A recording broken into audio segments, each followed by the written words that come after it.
All right, welcome back. Well, let's talk about Nnamdi Kanu. I'm sure you've been following this all day. This has been trending all day. Nnamdi Kanu's Mm-hmm. trial has been suspended, and we're just wondering what's next. I saw some clips around the internet. In fact, he's still trending right now, along with a young lady by the name Binta.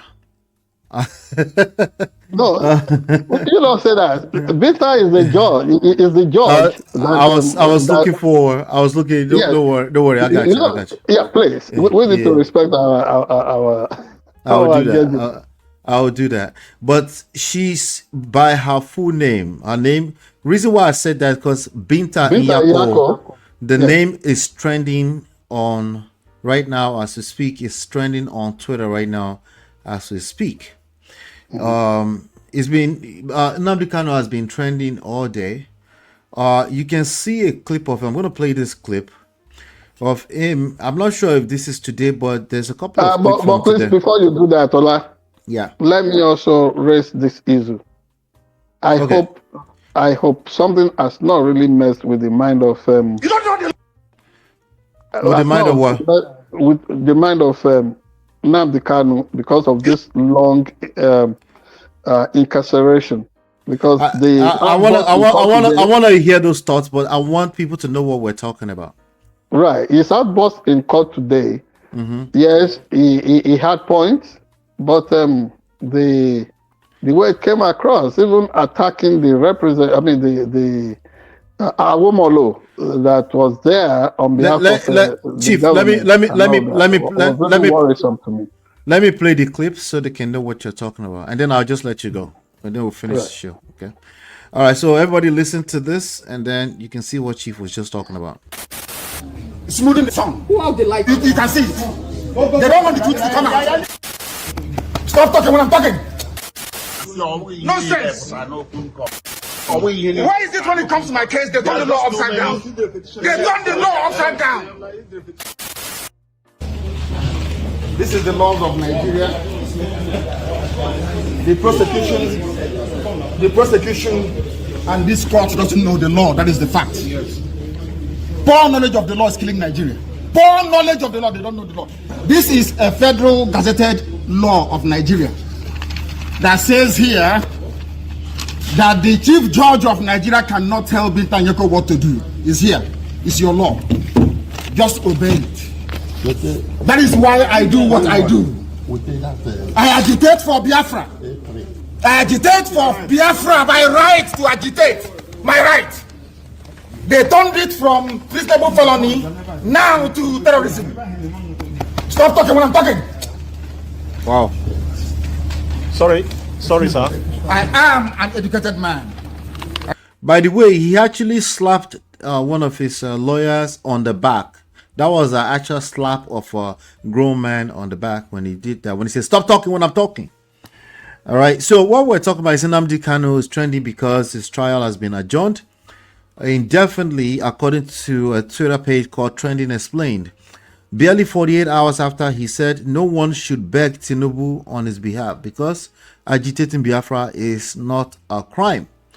Now, why is Justice Binta trending? I guess she's the Justice of Federal High Court in Abuja who adjourned it indefinitely.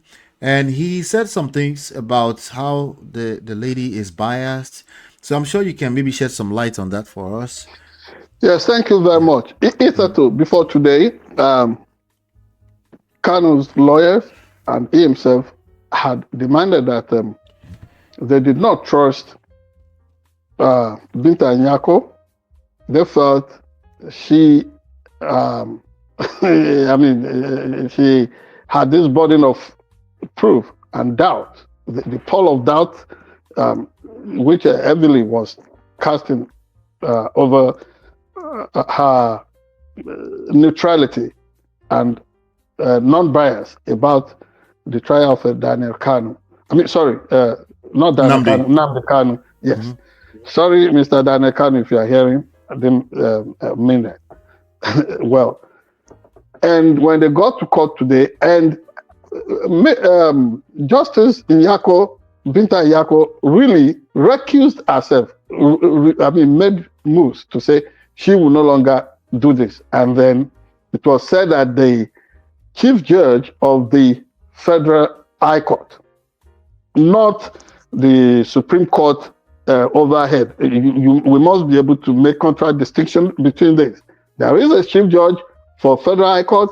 There is a chief judge for Federal Appellate System, and there is the overall person, Kekereku, of the Supreme Court. But in this case, the chief judge of the Federal High Court refused to recuse or to approve of the demand of Justice Binta Nyako to be let off the bench in this matter.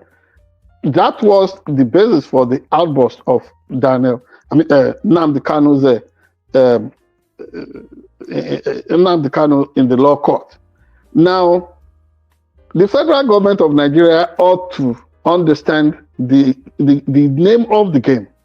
There are people who are determined to be martyred, no matter what you do. They want to really make sure you have their blood on your hands.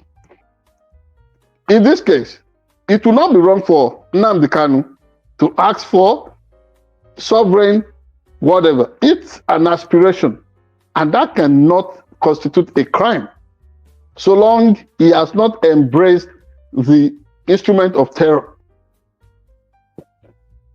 I hope we understand ourselves concerning this. So these were these issues that Nnamdi Kanu was contesting before the contesting with the Nigerian government, plus his rendition, illegal rendition from Kenya to Nigeria, in which a court had made a pronouncement that was wrong. And you will understand that it was the lack of creativity on the part of Muhammadu Buhari. Muhammadu Buhari has constituted himself to an embarrassment to Nigeria, Syria, and nobody has ever even imagined that this should occupy some public discourse in Nigeria. Number one, under Shehu Shagari, Muhammadu Buhari was the person that would make an incursion into Chad without the approval of the National Assembly, and then almost caused an international conflict, a serious war between Nigeria and Chad, undermining that administration. He played that fifth columnist card unto the point that they discredited the elected leadership of Nigeria, which they eventually toppled through a military coup in 1983, 31st December.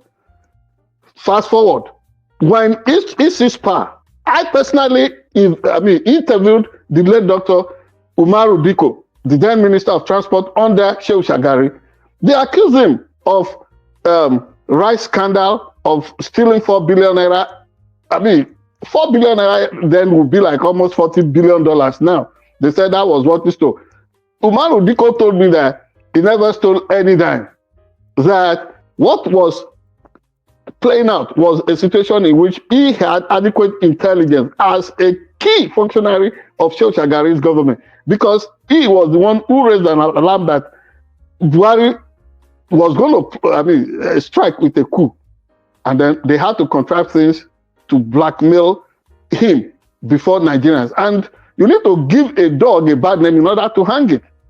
So when they struck and they started banding around the story, according to him, I'm not here to defend anybody, whether it's Dr. Umaru Diko or anybody. But what I know is that Buhari has an unchanging game, because in the case of Dr. Umaru Diko, Buhari got people that were suspected to be Mossad agents, that is secret agents of Israel in those days, to create Dr. Umaru Diko and be shipped into Nigeria. Look at the script, how similar it is to the way Nnamdi Kanu was kidnapped by his government from Kenya to Nigeria. These are the issues involved. And for a man who has decided, I do not know what they did, but on the face of it, I would not know how they mess with his mind. But I think there must be mental health care for Nnamdi Kanu. Beyond that, look at everything he said in the law court today. Yes, somebody may be temperamental. Of course, if you look at the way Nnamdi Kanu speaks, you compare between that and the late Ikemba Nnewi, of Nnewi, the then Biafran leader, Odumegwu Ojukwu. Their voice, the cadence, the body, the way they talk is almost similar. Go and compare between the way he gives his speeches and that of Ojukwu originally. Time would not permit. I would have flashed my picture with Ojukwu. I also interviewed Ojukwu twice. Yes, I was born the year that war ended in Nigeria, but it's always been a subject of fascination to me. I have read several Nigerian Civil War books, including biographies and autobiographies, and fiction works and non-fiction works. So I know what I'm talking about firsthand. So if this man has determined to die for this cause, because he knows that he's becoming a bargaining chip for the especially for APC government, and I do not know why Tinubu. I do not know why Tinubu will want to inherit another person's prejudice and hatred. We were blackmailed. I'm now talking not just as a pan-Nigerian individual. I'm talking as a freeborn Yoruba person.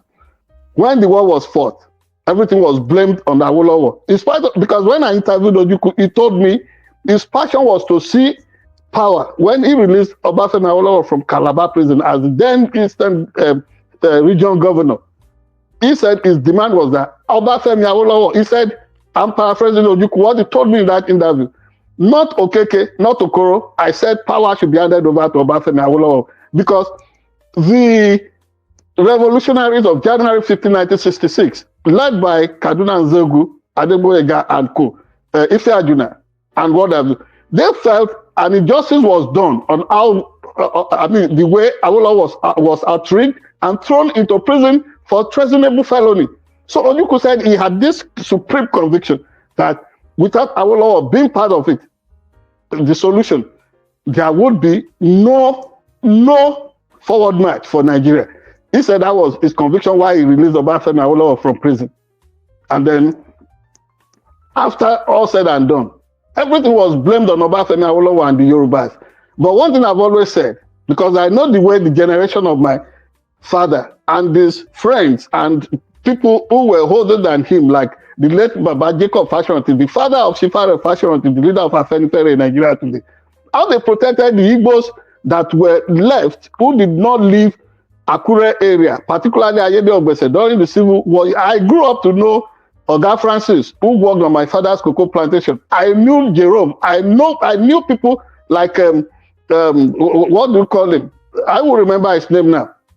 All these people, Oga Ude, I knew all these people. Oh, and I saw other Biafran people as I was growing up who were just returning, and all the trouble, the trouble in their minds.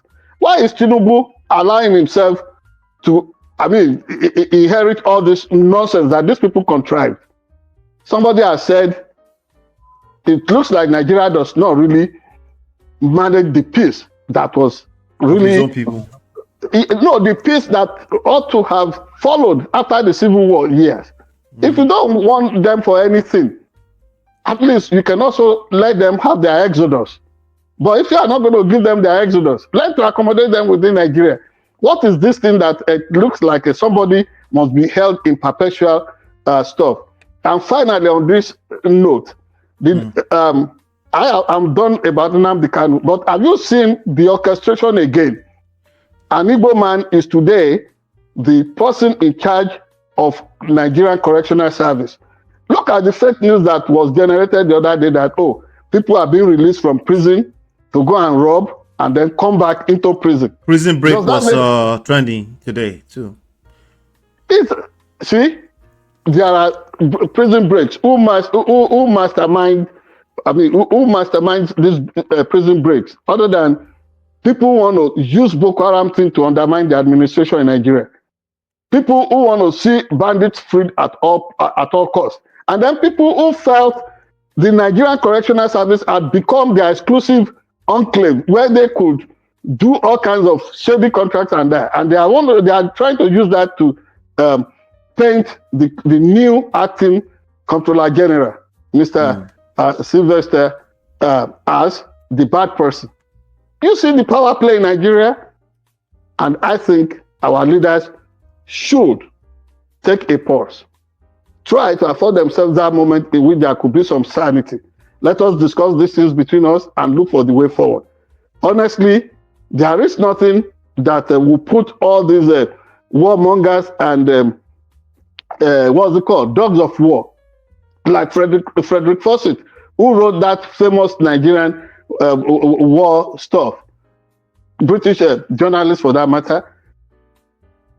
If we must contain all these dogs of war, I think the truth must be told.